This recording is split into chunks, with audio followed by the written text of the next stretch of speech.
A lot of people ask me, Marion, how do you get finished compost in 6 weeks, let alone in Kodiak, Alaska?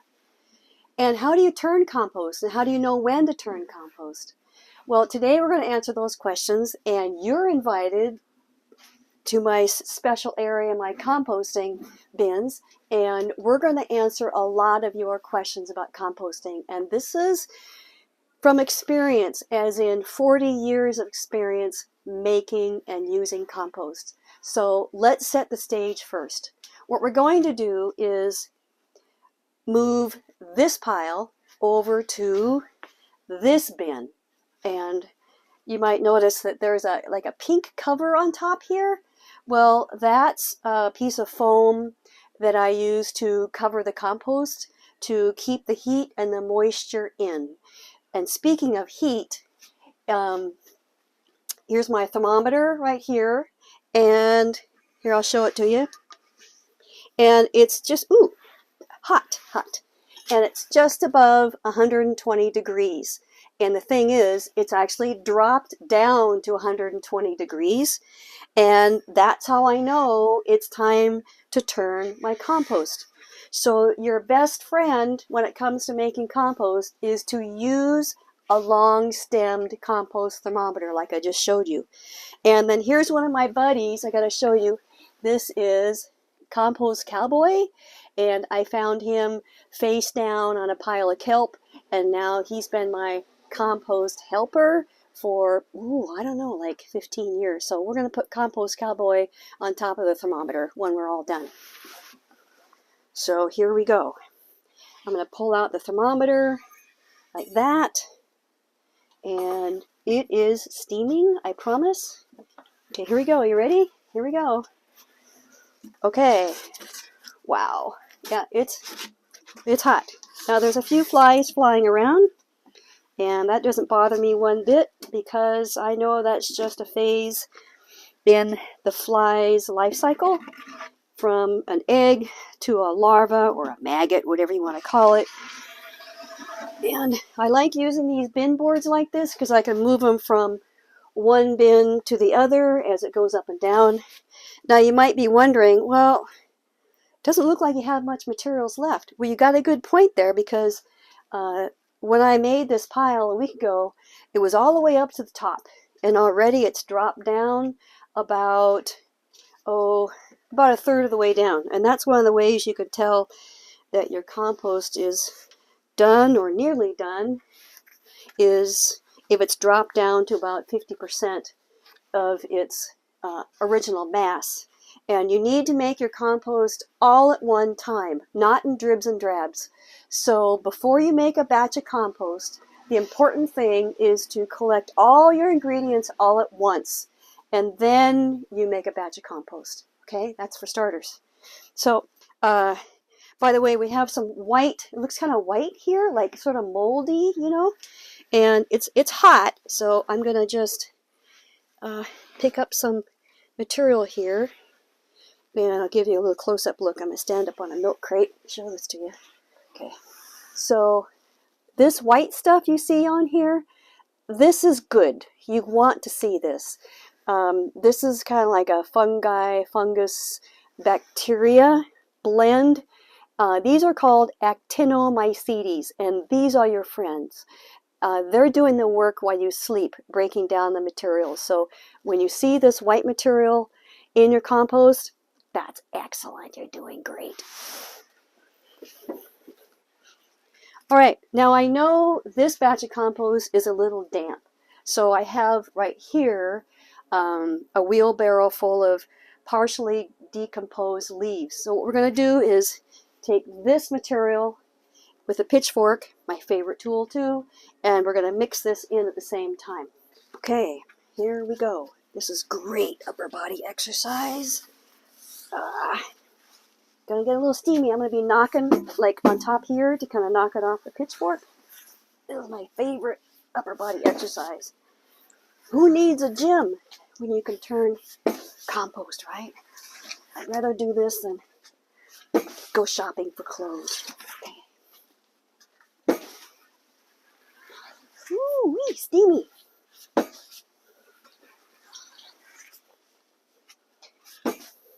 In this batch, I've got shredded leaves, some kelp from the beach, lots of food scraps. I've even got some freezer burn chunks of salmon, and that's okay. What else do I have? Oh yeah, I got a lot of spent grain from our local brewery, which is pretty hot. What I mean by hot is it's very high in nitrogen, and kind of like chicken manure is hot, whereas cow manure is not. I could write a poem about that, right? So, and it's, I'll put some leaves in. Okay, now here's a trick I want you to pay close attention to, and that is whenever you make your batch of compost and turn your compost, you want to increase the surface area. You want to scratch it, kind of like pulled pork, and I'll show you what I mean. So let me get a few more leaves in here. Okay. Remember, this is kind of wet because I've got the brewery waste in there. So as you make your compost, you want to go like this and just pull at it. Increase the surface area. And that's what the microbes need. The microbes need, just like us, they need 3 things: food, air, water. And by scratching like this, is you increase the amount of oxygen. You introduce oxygen to the whole mix. And that is a good thing. You get happy microbes, because unhappy microbes means unhappy gardeners. And when you have compost, which is the all-purpose answer to everything, you won't need much of anything else. And that's the gospel truth. More leaves. Okay, here we go. These are alder leaves, pretty much alder leaves and cottonwood leaves. And alders are pretty special. Alders are pretty special because, did you know that they're nitrogen fixing? It's just great. It's a nitrogen fixing plant. And that's excellent. Excellent. Okay, scratch. And this scratching that I'm doing with the pitchfork, remember, this is something you want to do as you build your batch of compost as well, right? That's really important to do. You do not want to build your batch of compost in layers. I have found over the years that building compost in layers, I'll show you for a second here. There you go. When you build your compost in layers, I found that materials like grass clippings tend to mat, kind of like a felt, and it restricts the motion vertically and horizontally of your air and water. Remember, 3 things that microbes need to be happy: food, air, and water. So really important. Okay. More leaves. Yep. Okay, we're almost done. Okay, I see just a few veggies in here. The other thing to remember, in your 6-week period of your compost working, because that's a thick part, is some people ask, so how do you know when you can add food scraps to your compost? Well, of course, as you build it, but your compost should get up to about 140 to 160 degrees within the first couple days. And take a look at this chart and you'll see that where the yellow band is, that's the first week, and all 4 of those piles that I tested got up to 140 to 160 degrees. That's awesome. And that means you've got the right mix. And so, what is the right mix of materials? Well, I don't know. When I started making compost, the CN ratios, you know, those carbon-nitrogen ratios, that was just too much for me. So I just figured out that a ratio of about 1 part nitrogen or protein materials, sort of your greens, to about 3 parts carbon or your browns was about right. So don't get upset about CN ratios, right? Okay. Scratch, scratch, scratch. More leaves.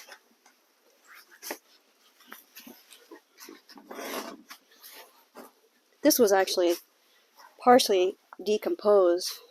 I had this compost pile started, let's see, it was really doing great in October, but then November hit and we had a really, really cold winter here in Kodiak, Alaska. And so I just let my compost piles slow down. It's okay. I don't fret about it. I don't turn them as often. And then I reach some point where I just have to let them be. And here's an idea is, well, how do you start up a stalled out compost pile? Well, it's easy. Just incorporate the stalled out compost into your new batch. Now, you'll notice that these bins are pretty big, and there's a reason for that. The ideal size of a compost bin is 3 feet by 3 feet by 3 feet. And the reason is, it's the core of the compost that's most important, the inside, and not the outside. I mean, when you stir your compost, I mean, that's to get the inside going to the outside and the outside going to the inside. But you need to have enough mass so that the ingredients can heat up. And some people say, well, it's going to get so hot, because I've actually had compost piles get up to 170 degrees Fahrenheit. And some people will say, oh yeah, but that'll kill the microbes. Well, in the whole process of the materials breaking down, there are different kinds of microbes that actually do the work. For example, in the very beginning, when things are really, really hot, the microbes that go to work, they're thermophilic. They can handle the heat, right? Kind of like humans, a lot of us can't handle the heat, you know. But there are microbes that can. So, and then once the compost pile starts to cool down, which it will do as things break down, then a different kinds of bacteria and fungi kick in, right? And that's what you want. So anyway, getting back to your food scraps. After you make your compost pile, and within a couple days that you heat up, it's that first 2-week window that you can add your food scraps, because the pile is still fairly hot. After that, don't add them anymore. So what do you do with your food scraps then, right? Good question. You want to save them in a tote, you know, kind of like, whoops, stand by, you know, a tote, like a Rubbermaid tote like this, and then alternate your food scraps with leaves, you know, and then when you're ready to make your next batch of compost, you're all set. Oops, got a little breeze blowing here. Sorry about that. So, matter of fact, we should not be putting any organic matter in the landfills anymore. And the reason being is that often 30 to 40% of what goes in a landfill is organic. And that's a waste of a resource, right? It has a better life, or more of a life to it. Besides, organic materials that go in a landfill, oh my word, you guys got to hear this. Organic materials that go in a landfill they rot. and they create methane gas. Methane is worse than carbon dioxide. So don't put any more organic material in the landfill. Promise me. Okay, so I'm almost done. I'm going to finish this up. And then, by the way, if you have any questions about what I'm doing here, please leave a question or your question in down below here. And I will try my best to answer it for you, because I like to answer all the questions. I learn a lot from you guys. You know, your questions help me learn a lot, because I know what your pain points are, what your struggles are, and how we can make life better for you and our planet. You know, we're all connected. We all got to help each other. So, you know, my reason for being on the planet is to be of service. Be of service. Yeah. Volunteer, help people. You know, we're all connected. We're all connected. All right, almost done. A couple more scoops here. Remember, if you see that white stuff, that's good. Okay. All right, one more. Okay. All right, here we go. I'm going to top it off with the little leaves. Okay. Oh, I see an eggshell. I made a video about cooking a raw egg in a compost pile. I did it. It's pretty fun. I'll try to remember to put that link in the description for you. Okay, here we go. I'm going to cap this with a little bit of leaves, just like that.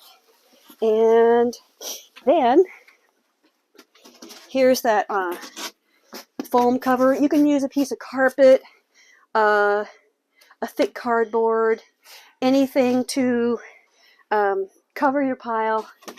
And if this was outside, I mean, this is all covered. You can't quite see it, but I have a cover over here so the rain doesn't get in.